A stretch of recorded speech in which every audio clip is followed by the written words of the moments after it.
bienvenue pour cette troisième webconférence que nous avons choisi de consacrer à la thématique du recrutement, de la formation, de l'emploi. Du coup, je vais avoir avec moi aujourd'hui Ophélie Simon que je vais laisser se présenter. Bonjour à tous. Donc, je suis formatrice au CREPS de Vichy et je suis en charge de la coordination des formations professionnelles avec la Fédération d'Aviron. Ok, et du coup, Ophélie va rester avec moi pendant toute la durée de la webconférence. Enfin, j'espère si on n'est pas trahi par la technique. Et, et en ce qui me concerne, du coup, je suis Christophe Piala, je suis conseiller technique national à la Fédération française d'aviron. Je suis particulièrement en charge de la coordination des formations fédérales et professionnelles. Et puis, du coup, je travaille très régulièrement avec Ophélie sur le suivi du brevet professionnel dont on vous parlera un petit peu plus tard. Du coup, pourquoi on souhaitait tous les deux vous présenter cette webconférence? Bon, déjà, on a cette logique du confinement qui nous bloque tous un petit peu à la maison et qui explique qu'on a tous les oreillettes en mode webcam en ce moment. Ça, c'est un premier point, mais ce n'est pas le plus important. Le second, c'est qu'on arrive dans une période, le mois d'avril, avril-mai, où on arrive en fin de saison sportive. Donc, les clubs commencent déjà à faire leur bilan. Ça risque d'arriver plus vite cette année. Et puis, on a déjà des clubs et des salariés ou des stagiaires qui se positionnent pour la rentrée. Donc, on commence à recevoir des appels, des mails qui nous posent des questions sur les formations. J'ai un salarié qui s'en va, comment je fais? Est-ce que vous connaissez quelqu'un? Bon, vous connaissez à peu près la musique, vous êtes peut-être déjà là-dedans. Donc, on est sur cette période-là, un petit peu de début de mouvement où les clubs et les salariés s'agitent. Et le dernier point, c'est qu'on va avoir les demandes de subventions, notamment de l'Agence nationale du sport, qui s'ouvrent en ce moment, et il y a forcément un volet emploi qui est prévu là-dedans. Est-ce que tu voulais rajouter quelque chose, Ophélie, peut-être sur ce point? C'est très complet. Bon, Non, RS. merci. Du coup, on va parler un petit peu de cette logique de recrutement. Les clubs se retrouvent, pour plusieurs raisons, hein, pour plusieurs facteurs conduisent un club à rechercher un nouveau salarié ou un premier salarié. Donc, la première raison un petit peu positive qui me vient à l'esprit, c'est l'augmentation de l'activité à laquelle ne peuvent plus faire face les bénévoles. Donc, on va chercher un salarié, on va chercher une ressource supplémentaire pour améliorer l'accueil, pour améliorer la force de développement du club. Donc, ça, c'est une première raison. On peut avoir aussi un sentiment de lassitude ou un désengagement de certains bénévoles qui conduisent certaines structures à se professionnaliser. Donc, ça, c'est un petit peu moins positif, mais ça peut engager une action de recrutement. On a aussi le départ d'un salarié et du coup le remplacement d'un salarié par un autre. Et ça, on est parfois sur des situations un petit peu tendues où le départ d'un salarié qui était bien installé, qui avait pris ses habitudes, engendre une petite crise et une urgence en termes de recrutement de la part d'une structure. Donc on a plein de raisons un petit peu différentes qui peuvent conduire une structure à lancer un recrutement. Et en sachant que c'est toujours un petit peu différent lorsqu'il n'y a qu'un seul salarié ou lorsqu'on accueille le premier salarié et lorsqu'il y a déjà une structure professionnelle et que le salarié ou le stagiaire qu'on va recruter va venir se greffer dans cette structuration. Voilà un petit peu sur les différentes conditions qui peuvent amener un recrutement. Pour moi, il y a deux modèles un petit peu dans le recrutement que j'aime pas comparer, mais à mettre en tout cas en parallèle. J'encourage généralement les clubs à toujours encourager une dynamique de formation et d'amélioration des compétences de leur encadrement par des actions de formation continue. Donc, je parle encadrement, que ce soit bénévole ou professionnel. C'est-à-dire qu'on a des clubs qui vont être en capacité aujourd'hui d'aller puiser dans un vivier de personnes en interne pour faire face à cette problématique de recrutement ou d'encadrement. Donc, je pense que cette logique, elle est quand même très intéressante parce que je pense qu'elle récompense des clubs, ou en tout cas, elle vient mettre quelque chose de très positif sur des structures où la formation a été intégrée dans le projet de l'association est presque devenu une voie normale. C'est-à-dire que régulièrement, les jeunes ou les moins jeunes sont formés au diplôme d'initiateur, d'éducateur, éducateur qui est un petit peu une pierre angulaire, l'éducateur fédération française d'aviron, qui permet souvent d'accéder aux formations professionnelles après. Et on a des clubs comme ça où systématiquement, on forme les nouveaux arrivants, les nouveaux bénévoles à l'initiateur, puis à l'éducateur. Et parfois, on a un vivier comme ça qui permet de basculer assez facilement vers des formations professionnelles. Donc, je me permets de parler un petit peu du certificat de qualification professionnelle, qui est un diplôme entre deux, c'est-à-dire c'est un premier pas entre le monde du bénévolat et le monde du moniteur d'aviron au sens large, parce que c'est un des premiers postes, finalement, une des premières formations un petit peu de courte durée, puisqu'après l'éducateur fédéral, vous pouvez rentrer en formation CQP. Cette formation, elle dure entre 2 et 4 semaines, donc c'est plutôt une formation courte, comme on le verra après avec les autres formations professionnelles. Et elle permet un premier emploi d'animateur sportif ou d'assistant animateur sportif, notamment par du temps partiel. Donc on est vraiment sur une solution, pour moi, idéale pour l'entraîneur qui va venir donner un coup de main de manière hebdomadaire, par exemple le mercredi, le samedi ou le dimanche ponctuellement, ou alors l'étudiant qui va venir donner un coup de main toute l'année, par exemple, de manière rémunérée. Je pense aussi à des nouveaux modèles d'activités, par exemple les formations indoor de coach à Vifit, où de plus en plus, on va avoir des statuts de salariés qui vont être qui vont être diplômés d'un CQP et qui vont pouvoir comme ça faire des heures rémunérées au sein d'un club chaque semaine.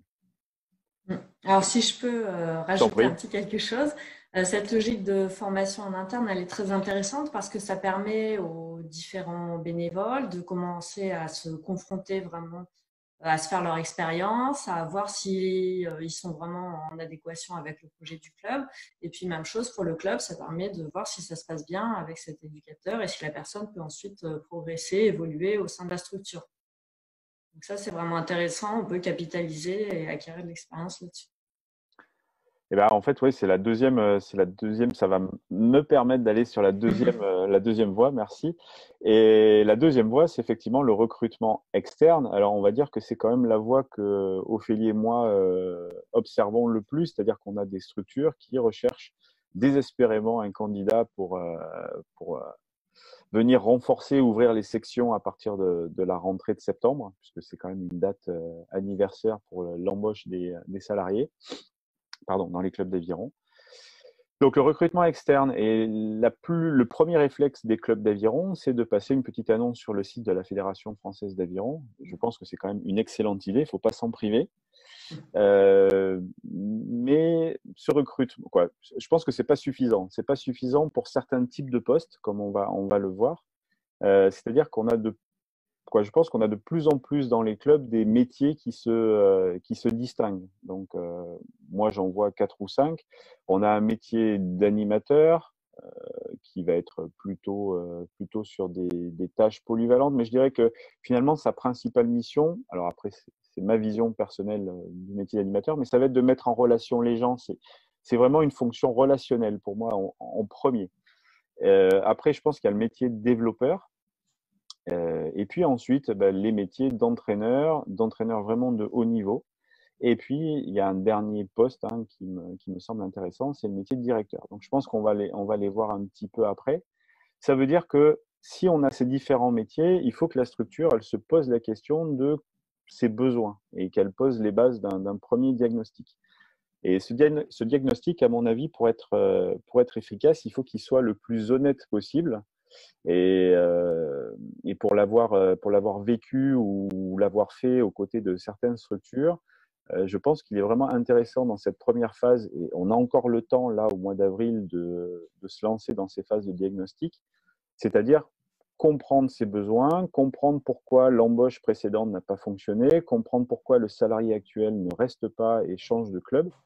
Je pense que la première base du diagnostic, c'est comprendre la situation dans laquelle la structure se trouve pour pouvoir faire les bons choix et faire le bon casting, en fait. Parce qu'un recrutement, c'est un casting, c'est-à-dire que la structure, elle a des besoins, elle a forcément des atouts et des contraintes, des limites. Et c'est l'analyse de tout ça qui va permettre de faire le meilleur casting possible. Je sais pas, tu veux peut-être rajouter un petit truc, Ophélie, parce on parle toujours tous les deux de cette histoire de casting et de rencontre entre une structure et un candidat finalement. Bah, c'est un des points fondamentaux du recrutement, hein. C'est être clair et précis dans ses besoins pour pouvoir trouver la personne qui va convenir. Et à la fois pour le candidat, c'est la même chose, hein. C'est pouvoir trouver le club dans lequel on va pouvoir s'épanouir professionnellement. Donc pour ça, ça veut dire qu'il faut vraiment clairement identifier les besoins de part et d'autre.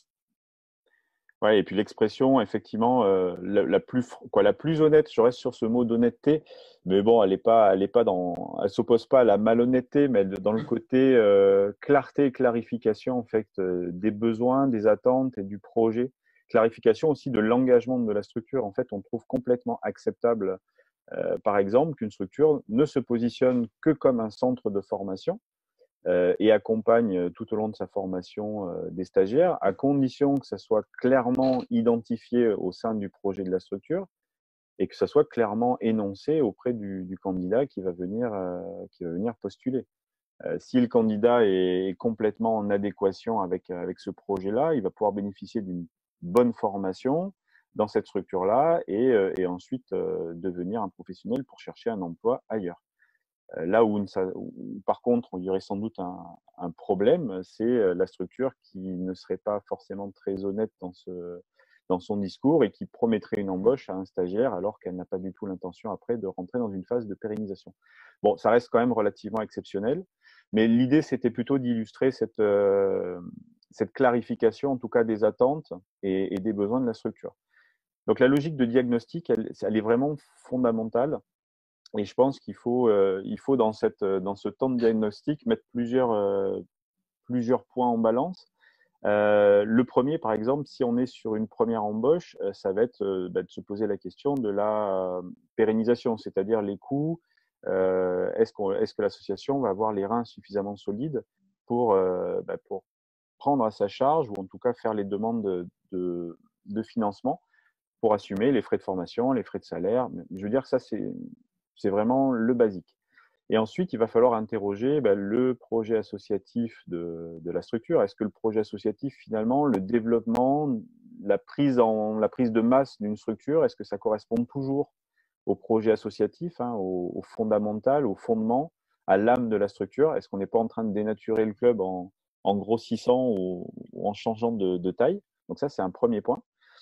Et en lien avec ça, je pense qu'il faut interroger les dirigeants et les bénévoles actuels du club. C'est-à-dire qu'on va toujours avoir des équipes de bénévoles ou de dirigeants qui sont souvent bénévoles, qui vont avoir des avis complètement différents sur la question. Et je pense que c'est important de prendre les avis de tout le monde dans ce cas-là, voir comment on va accueillir le futur salarié, quelle va être sa place, quelle va être ses missions, comment les uns et les autres, c'est-à-dire dans cette équipe dirigeante, voient les missions futures de ce salarié.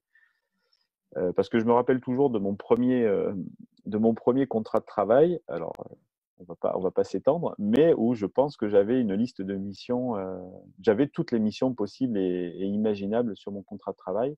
Et donc, un des boulots de l'équipe dirigeante, ça va être de prioriser ces tâches et en tout cas de faire en sorte que ces tâches rentrent dans un emploi du temps normal d'un salarié dans une structure d'aviron. Le salarié peut faire des heures supplémentaires, peut avoir un engagement de passionné, mais ne pourra pas doubler son temps de travail sous le prétexte d'un bénévolat quelconque. Donc ça, c'est aussi une problématique qu'il faut accepter. On recrute un salarié, on ne recrute pas un super bénévole qu'on rémunère un petit peu. Donc voilà, il faut pouvoir Ouais, clarifier ça, ça. c'est un point important. Ça veut dire qu'il faut être capable d'évaluer, de quantifier un minimum le temps de travail qui sera passé sur chaque mission et voir si tout ça peut se cumuler bout à bout, faire un emploi du temps qui soit acceptable et qui soit réalisable. Ouais, ça veut dire qu'il faut, ça veut dire qu'il faut forcer un petit peu comment dire, les bénévoles lorsqu'on est un dirigeant à se fixer des objectifs et effectivement se poser les questions du temps qui permettra aux salariés et aux bénévoles d'atteindre ces objectifs. Parce qu'en fait, il n'y a pas d'opposition, à mon sens, entre le bénévolat et le salarié. L'idée, c'est vraiment de constituer des équipes et de rendre possible un travail entre les bénévoles et les salariés lorsque c'est possible.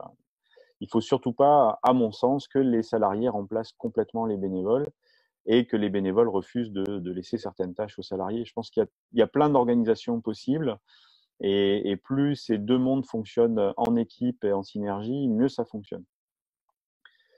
Et puis, bon, ben, du coup, on en a un petit peu parlé avec le temps de travail, tout ça. Il faut aussi que dans le diagnostic, eh ben, la structure, elle réponde à la question des besoins. Est-ce qu'on a besoin d'un développeur?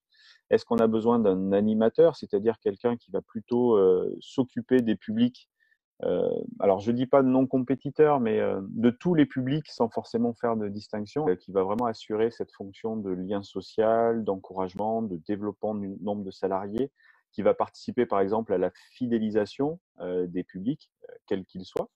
Est-ce qu'on va avoir besoin plutôt de quelqu'un, d'un profil de personne qui va être dans une logique de formation athlétique, une formation technique, qui va chercher la performance, voire l'accès au haut niveau parce que le club souhaite se positionner dans cette démarche-là, ou alors on est dans une structure qui participe à la formation vers le haut niveau. Hein, on parle des pôles France et des pôles Espoir, donc des ligues qui ont parfois besoin de recruter des agents techniques de haut niveau. Et puis après, on a d'autres catégories de profils qu'on va appeler plutôt des profils de développeurs, des profils de directeurs, qui vont rentrer dans des logiques effectivement de développement d'activité ou de gestion d'activité. Donc là, on est plutôt sur des structures qui ont déjà généralement un encadrant ou un encadrement professionnel. Donc ce sont des métiers qui viennent s'additionner au métier de l'encadrement. Tout ça pour vous dire qu'en fait, il va vraiment falloir que l'équipe qui va se charger du recrutement dans la structure fasse les bons choix, parce que le candidat qui va être sélectionné, c'est forcément très très rare de tomber sur un candidat qui va être bon technicien, bon animateur, bon agent de développement, qui va être capable d'amener les équipages au plus haut niveau. Là, je pense qu'on cherche un petit peu une perle rare, voire une perle qui n'existe pas toujours. Et forcément, on fait des choix qui ne correspondent pas toujours aux besoins de la structure. Est-ce que tu penses que j'ai à peu près tout dit, Ophélie, ou est-ce que… Oui, oui, ça me paraît bien. Du coup, on arrive dans ces logiques de métier dont on va pouvoir parler avec Ophélie. Puis je vais te laisser un petit peu la main là pour nous parler des différents métiers auxquels nous formons les futurs stagiaires. Let's Ok, go. ça marche.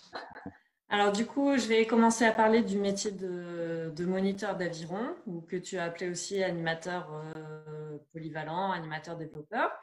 Donc ce moniteur d'aviron, il va être amené à encadrer tous les publics de la structure et à intervenir sur tous les niveaux de pratique. Donc concrètement, c'est quelqu'un qui va faire de l'initiation, par exemple en accueillant des centres de loisirs, des séminaires d'entreprise, en faisant des journées portes ouvertes, ce genre d'animation-là. Ensuite, il va pouvoir proposer des d'animation avec des groupes d'élèves en séance scolaire, ou alors avec des adultes loisirs qui veulent organiser des randonnées ou faire ce genre de choses, avec des groupes qui font de la Wi-Fi, de l'aviron indoor, voilà, tous les différents types de pratiques, l'école d'aviron, etc. Donc là, on est un petit peu plus sur de l'apprentissage et du perfectionnement. Et puis, pour terminer, il va aussi pouvoir intervenir avec les compétiteurs pour les amener vers un projet sportif. Donc voilà, on voit tout type de public, tout type de pratique, en mer, en rivière, séance au sol. Enfin voilà, c'est vraiment un métier très diversifié. Et donc pour ça, les personnes vont pouvoir suivre une formation qui s'appelle le BPGEPS. C'est la formation qui prépare à ce métier de moniteur d'aviron. Et donc, au CREPS de Vichy, cette formation, on l'organise autour de la mise en situation pédagogique des stagiaires. C'est-à-dire qu'on souhaite qu'ils soient au maximum en situation d'encadrement, en situation pratique d'activité, pour pouvoir acquérir les différentes compétences liées aux missions dont on vient de parler. Donc concrètement, les stagiaires ils vont se retrouver à encadrer tout un tas de publics et d'activités différentes. Par exemple, l'aviron scolaire, l'école d'aviron, les adultes qui vont rechercher un perfectionnement, les compétiteurs. Ils vont pouvoir intervenir sur de l'aviron de rivière, de l'aviron de mer, sur de l'aviron santé, de l'aviron indoor ou de la pratique habifit. Et puis, ils vont aussi encadrer des publics handicapés, que ce soit handicapés physiques ou handicapés mentaux. Voilà, j'ai rapidement brossé dans les grandes lignes les différents publics et activités sur lesquels on forme les stagiaires. Ajouté à ça, il y a aussi tout ce qui touche à l'entretien, à la réparation de matériel, au réglage des bateaux, à la préparation de déplacements sportifs, donc par exemple en apprenant à charger une remorque. Voilà, il y a aussi tous ces aspects beaucoup plus techniques liés au matériel et à l'infrastructure. Et puis, pour terminer, il y a toute la notion de développement de projets d'animation, puisque les stagiaires vont avoir un projet d'animation à conduire tout au long de la formation. Et donc, à l'issue de la formation, ils sont tout à fait capables de développer de nouveaux projets pour accompagner le développement de leur club. Donc ça, c'est un premier niveau quoi, un premier niveau, c'est un premier métier en fait, hein, Premier métier, voilà. métier de moniteur.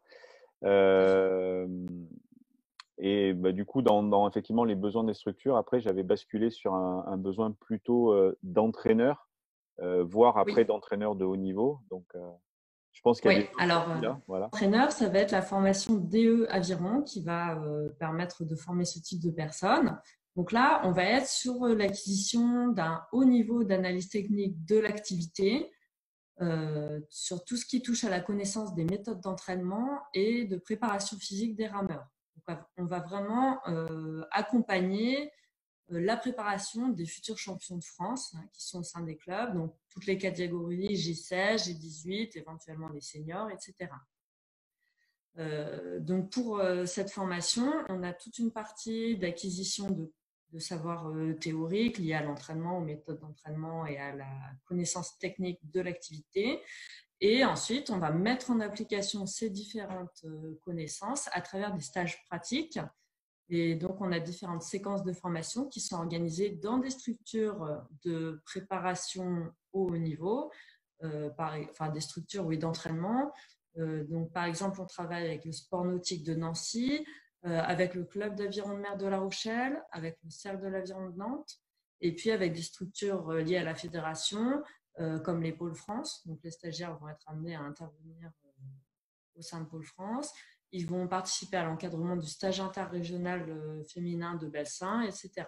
Voilà, donc un maximum de mise en situation concrète sur le terrain pour l'accompagnement des sportifs. Du coup, on cherche vraiment le côté entraînement, que ce soit au sol, on va dire en aviron olympique en rivière, hein, sur plan d'eau intérieur, mais aussi en aviron de mer. Donc, on a ces trois dimensions à chaque fois.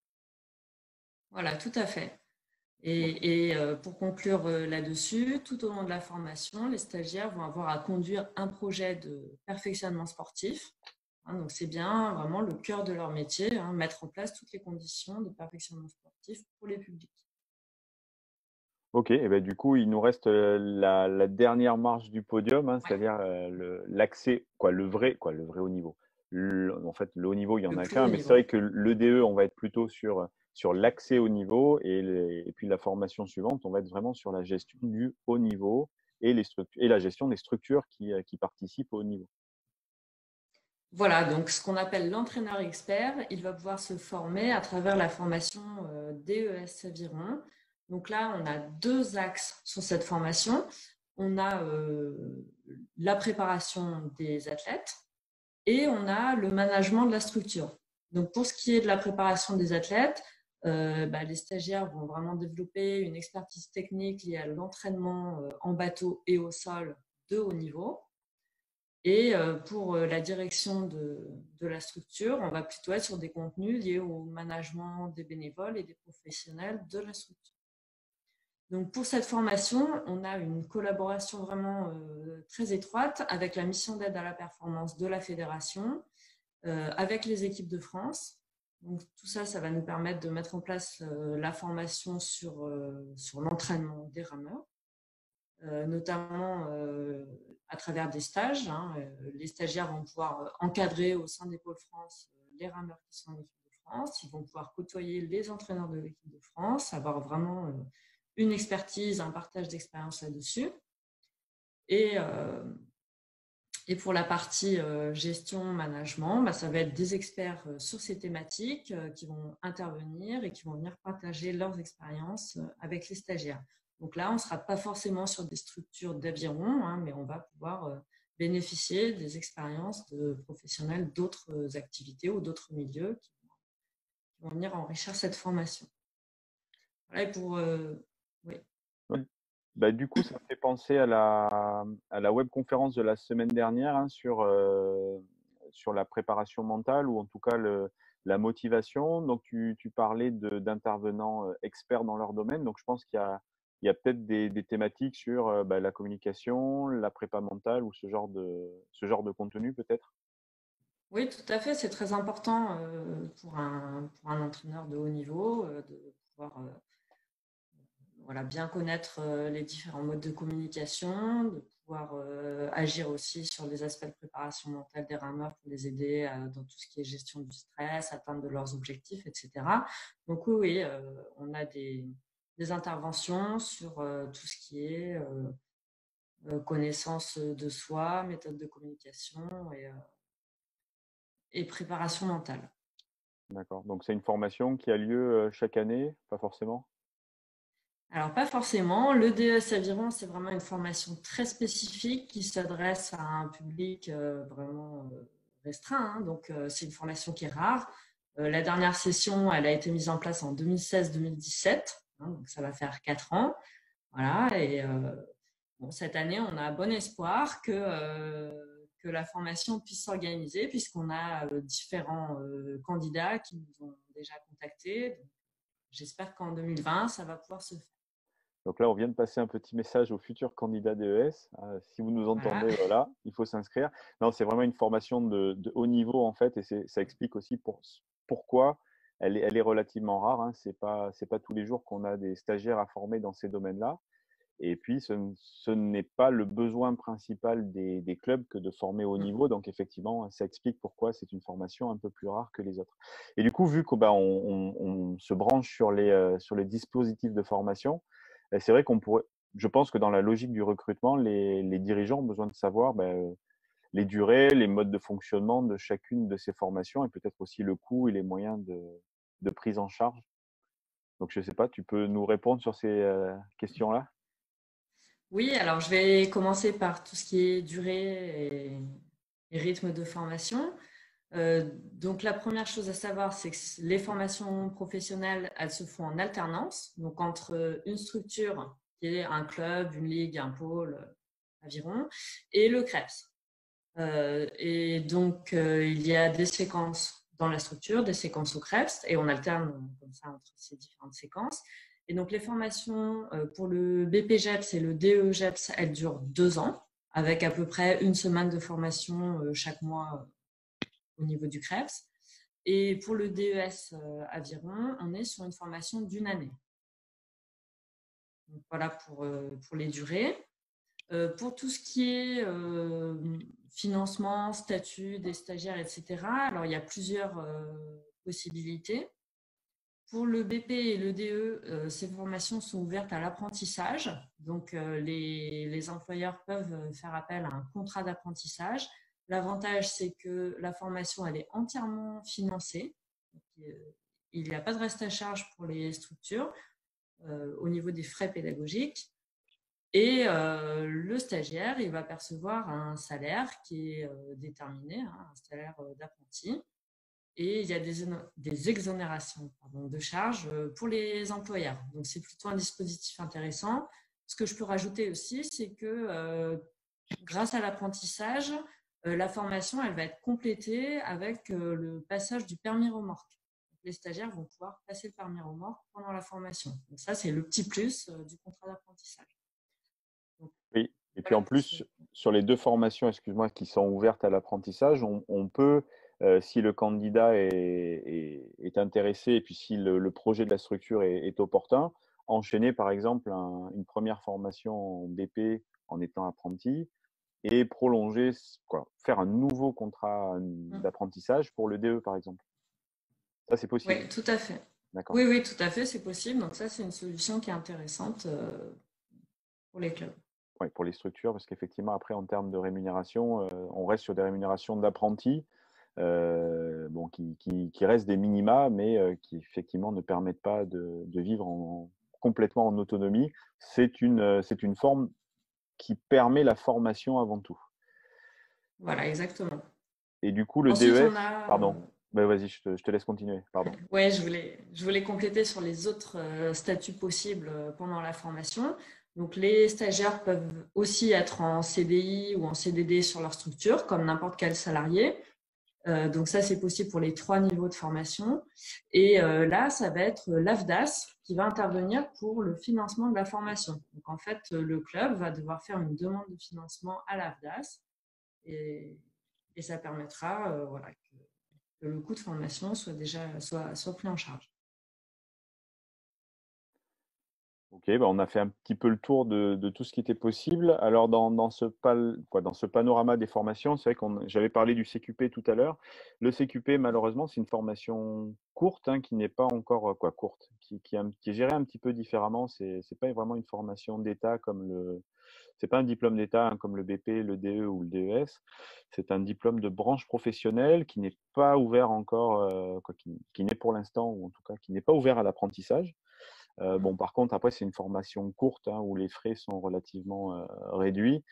Donc, je pense que pour un premier essai, ça reste une formation professionnelle qui reste intéressante. Vas-y. Donc là, on a parlé des coûts pédagogiques de la formation, qui, donc, dans la plupart des cas, vont être pris en charge par un financeur.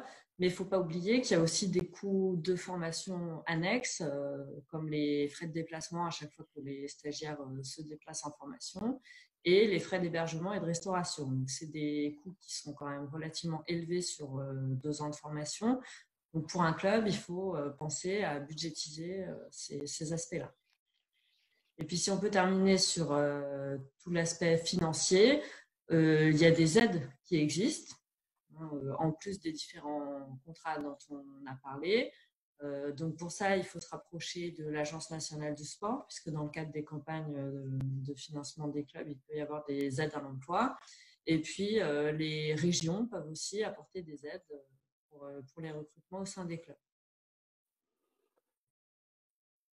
Ouais, et puis parfois avec par contre, des conditions qui sont différentes d'une région à l'autre, hein, quand on parle des conseils régionaux. Donc là, vraiment, ça va être au cas par cas, territoire par territoire. On a parfois aussi des primes de certains départements sur des systèmes d'embauche ou de transition. C'est vrai que dans un autre temps, là, du coup, on fait le tour du recrutement et de la formation. Donc, je pense que c'est des informations qui sont indispensables, hein, à maîtriser pour les futurs recruteurs. Euh, Tout à l'heure, on a abordé tous les deux les différents métiers. Et c'est vrai dans les pistes de recrutement, on est resté dans le sérail aviron. J'ai souvent quand même tendance à conseiller, notamment pour les postes de moniteur, animateur, et puis pourquoi pas pour les postes de développeur, d'ouvrir un petit peu le champ des recherches, parce qu'on est quand même sur des emplois qui correspondent à des niches particulières, hein. Le milieu de l'aviron est un milieu relativement fermé, où les spécialistes de l'activité sont plutôt rares. On est dans un environnement où on a toujours plus de clubs qui recherchent des salariés plutôt que des salariés qui recherchent des postes. Donc je pense qu'il ne faut pas se priver, notamment pour les métiers pour les postes d'animateurs, d'aller chercher dans d'autres disciplines, puisqu'après les formations, notamment celles du BP ou du CQP, peuvent permettre de rapidement professionnaliser les personnes et puis les mettre en situation. Donc je pense que recruter un excellent animateur d'une autre activité sportive, bon déjà ça peut enrichir les habitudes et comment dire, et la vie dans la structure, hein, puisque tout le monde arrive de toute façon avec des atouts. Et puis la formation BP permettra de combler les lacunes en termes de formation spécifique. Donc c'est souvent un conseil que je donne aux structures qui sont en difficulté de recrutement. Et puis, c'est souvent des choses que j'ai appliquées moi-même dans des stratégies de recrutement en accompagnant des structures. Est-ce que tu voulais Oui, oui, rajouter un petit truc? Ouais. bah, oui, oui, tout à fait. C'est des profils qui sont très intéressants, hein. Nous, tous les ans, on a une ou deux personnes dans chaque session de formation qui ne sont pas spécialistes de l'aviron, qui ont fait d'autres activités, qui ont passé d'autres diplômes. Et en général, c'est des personnes qui ont vraiment des profils super intéressants et qui vont euh, comment dire, apporter un vrai plus dans leur structure. Oui, je voulais terminer cet entretien avec quelques petites. Alors, ce ne sont pas des règles, hein, ce sont plutôt des remarques qui sont liées à notre expérience, à Ophélie et à moi, sur le recrutement et la gestion notamment de la formation BP. On a des cas où, quoi, en ce qui me concerne, le recrutement, ça doit permettre la rencontre entre une structure et un salarié. Et puis j'allais dire la bonne rencontre, c'est-à-dire qu'il faut que le match, hein, la rencontre soit bonne. Et je pense qu'il faut surtout pas que la structure se prive de rencontrer beaucoup de candidats. Donc on a des candidats qui tournent dans le milieu de l'aviron. Je pense qu'il faut les recevoir. Et je pense que sur les métiers d'animateur, hein, on a parlé des formations CQP et BP, mais sur le métier d'animateur, je pense qu'il faut vraiment pas se priver à enrichir le recrutement en recevant des candidats qui viennent des sports collectifs, des sports de la natation, en fait des autres activités sportives, hein, des loisirs pour tous, des BPAPT, donc des activités physiques pour tous aussi. Je pense que ça va déjà enrichir le recrutement et ça va vous permettre de faire un vrai choix. Je pense il y a un piège à choisir un candidat tout de suite pour la structure. Alors peut-être que ça peut permettre de construire un projet précocement, c'est-à-dire de bien l'anticiper. Mais en restant en vase clos, je pense qu'on se prive aussi des comparaisons possibles avec ce que d'autres professionnels pourraient apporter à la structure. Donc je pense qu'il y a moi, il y a vraiment un conseil que j'aimerais faire passer, c'est ça, c'est-à-dire d'élargir la base du recrutement le plus possible. Avoir le choix entre 10 candidats, c'est toujours mieux que entre un ou deux. On se sent un petit peu moins prisonnier lorsqu'on est recruteur. La deuxième chose, et dans les clubs d'aviron, c'est quelque chose qu'on retrouve assez régulièrement, c'est l'envie de rendre service. Et bon, c'est tout à l'honneur des clubs d'aviron, mais parfois ça fonctionne pas très très bien. C'est-à-dire, ça serait l'embauche à but social. Et ça, je pense que ça fonctionne très bien à partir du moment où la structure elle est parfaitement organisée, où on sent qu'on a un jeune dans un club qui est un petit peu en perdition et on a envie de tendre la main et de lui offrir une première expérience professionnelle. Donc je pense que ça, ce sont peut-être des missions qui vont bien lorsque le club est structuré, qu'il y a déjà un ou plusieurs salariés qui vont être capables de tutorer, hein, d'accompagner le jeune jusqu'au bout de sa formation. Ce sont des profils qui sont parfois, des profils de candidats qui sont parfois un petit peu, pas borderline, mais en difficulté, hein, généralement avec l'environnement scolaire.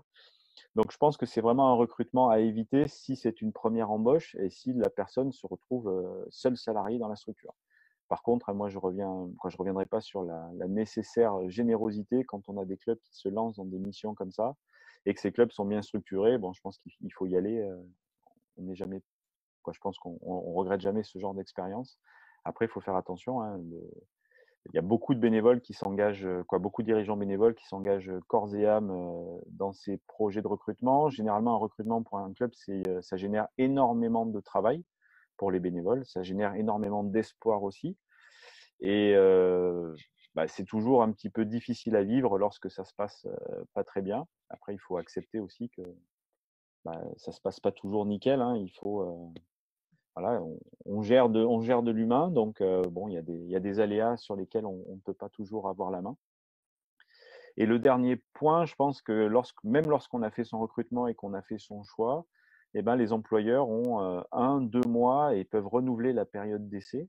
Et je pense que c'est vraiment indispensable pour les employeurs d'utiliser cette période d'essai. Donc, généralement, on est sur 2 mois renouvelables au maximum, en sachant que l'aspect renouvelable de la période d'essai doit être justifié. Mais je pense que ça vaut le coup de jouer là-dessus et de ne pas hésiter malheureusement à mettre un terme au projet de recrutement si on s'aperçoit que le projet d'embauche ou le projet de recrutement ne fonctionne pas au bout d'un, 2 ou 3 mois, par exemple. Donc je pense que là, on a des outils et puis on a des attitudes à avoir pour que le projet de recrutement serve la structure, serve le futur professionnel, mais n'empêche pas ni l'un ni l'autre de progresser. Je ne sais pas si tu es d'accord avec moi sur ces points, Ophélie, mais c'est peut-être un peu personnel et puis c'est du vécu. Mais bon, on a toujours des stagiaires un petit peu borderline sur la formation, qu'on essaie d'accompagner le mieux possible, mais on a déjà croisé ces situations-là. Oui, oui, tout à fait. Et c'est vrai que si ces stagiaires se retrouvent dans une structure dans laquelle ils vont être encadrés et vraiment accompagnés, ça peut très bien se passer. Par contre, s'ils se retrouvent dans une structure où ils sont seuls et il faut qu'ils soient très autonomes dès le départ, et ben, en général, c'est très compliqué et ça ne fonctionne pas. Et si je peux en profiter pour dire deux mots sur le tutorat, je vais... Je t'en prie, vas-y, vas-y. Voilà. T'en prie. Donc, la formation, elle s'organise dans la structure à partir de l'intervention d'un tuteur. Hein, il y a le stagiaire, il est sous la responsabilité d'un tuteur. Et c'est très important que les choses fonctionnent bien entre le tuteur et le stagiaire. Donc, pour revenir sur l'idée du recrutement, c'est important que le tuteur soit associé au recrutement. Parce que si le tuteur et le stagiaire ne s'entendent pas, ça va être très très compliqué pendant toute la formation. Et puis, il faut aussi que le tuteur puisse avoir la possibilité matérielle d'encadrer un stagiaire. Donc, ça veut dire qu'il ait du temps, qu'il ait voilà, les moyens de former quelqu'un. Et oui, du coup, ça, c'est la responsabilité de l'employeur d'aménager les emplois du temps pour que le tuteur et le stagiaire se rencontrent le plus régulièrement possible pendant le temps de la formation. Et Exactement. ouais, je voulais ajouter un truc et non, non, et je voulais aussi que tous les recruteurs se rendent compte quand même qu'il y a beaucoup d'exigences généralement chez les employeurs et les recruteurs en ce qui concerne les salariés et puis les stagiaires en formation. Et je pense qu'il faut aussi raison garder et puis se rendre compte des conditions de travail qu'on offre. Alors après, elles sont pas toutes égales dans les structures. Mais je pense que lorsqu'on fait son diagnostic, alors peut-être qu'on fera une autre petite webconférence sur la thématique de la pérennisation de l'emploi, parce qu'elle n'est pas que financière. Mais je pense qu'il faut aussi que les recruteurs, du coup, se rendent compte des conditions de travail et puis des postes qui sont proposés. Là, je disais tout à l'heure que le milieu de l'aviron était un secteur qui était plutôt en flux tendu. Mais c'est vrai que lorsqu'on regarde les offres d'emploi, il y en a une bonne partie qui sont ouvertes à l'apprentissage, par exemple.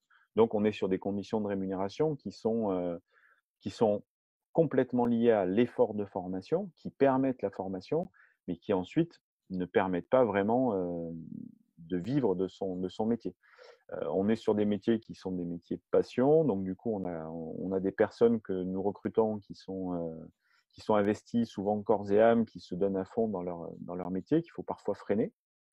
Ceci dit, quand on rapporte le nombre d'heures travaillées avec les salaires qui sont proposés, on arrive parfois à des constats qui sont étrangement bas. Et puis, on est parfois sur des métiers alors, sur des postes, pas forcément des métiers, mais sur des postes où le travail le week-end est plutôt la règle, où le travail pendant les vacances est plutôt la règle. Le travail où les amplitudes horaires tout au long de la journée peuvent être relativement importantes, hein, avec par exemple des accueils de scolaires le matin et puis des accueils de licenciés en salle d'haltéro, de musculation le soir. Donc on peut avoir ce type de contrat. Et même si on est sur des métiers passion, il faut quand même se poser la question si nous, en tant que bénévole ou en tant que cadre, on accepterait ces conditions de travail.